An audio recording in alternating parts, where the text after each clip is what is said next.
में जारी विरोध प्रदर्शन यह गंभीर चिंता का विषय है और यह अत्यंत दुर्भाग्यपूर्ण है कि हमारे देश के छात्रों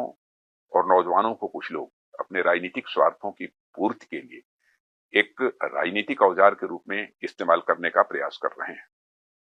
प्रधानमंत्री मोदी जी के नेतृत्व में हमारी सरकार विद्यार्थियों और नौजवानों की आकांक्षाओं को पूरा करने और उनके कल्याण के प्रति पूरी तरह से प्रतिबद्ध है और हमारे छात्रों की हर चिंता को सुनना और उसका समाधान करना यह हम सबकी जिम्मेदारी है। मुझे पूर्ण विश्वास है कि भारत के जागरूक,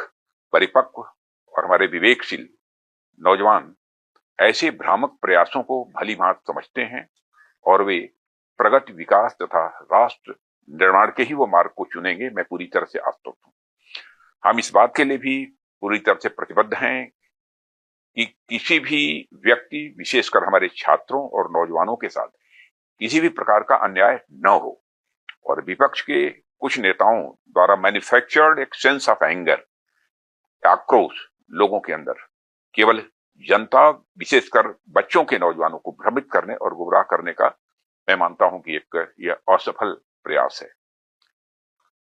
युवाओं की भावनाओं और उनकी चिंताओं के प्रति हम पूरी तरह से संवेदनशील हैं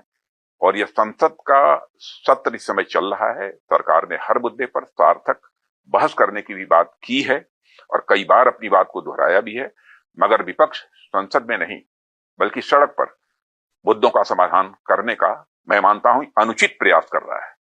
और लोकतंत्र के मुद्दों पर चर्चा करने की जगह संसद भवन है, जहां विपक्ष अपनी बात कहने के लिए पूरी तरह से स्वतंत्र है। इसलिए यदि विपक्ष गंभीर है तो मौजूदा मानसून सत्र को सुचारू रूप से चलाने में व्यवधान न उत्पन्न करे और संसद में जिन भी मुद्दों पर वह चर्चा करना चाहता है वो मुद्दों पर चर्चा करे और सदन का और सरकार का ध्यान आकर्षित करे।